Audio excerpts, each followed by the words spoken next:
শোল মাছের কালিয়া কে কীভাবে খেয়েছেন জানা নেই, তো দেখুন আমি কিভাবে করছি। তো এটাকে মাছটাকে লবণ হলুদ মেখে প্রথমে আমি আগে সুন্দর করে ভেজে নেব।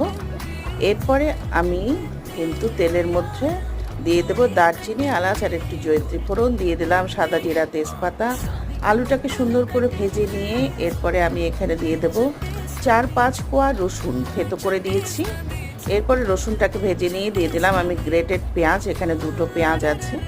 এরপরে পেঁয়াজটাকে ভেজে নিয়ে টমেটো দিয়ে দিলাম, টমেটো নরম হলে দিয়ে দিলাম জিরা আর লঙ্কা পেস্ট। তারপরে আমি বেসিক মশলা ধনে গুঁড়ো, লবণ, হলুদ, মিষ্টি দিয়ে দিলাম। এরপরে দিয়ে দিলাম আমি 4 চামচ মতো নারকেল কোড়া।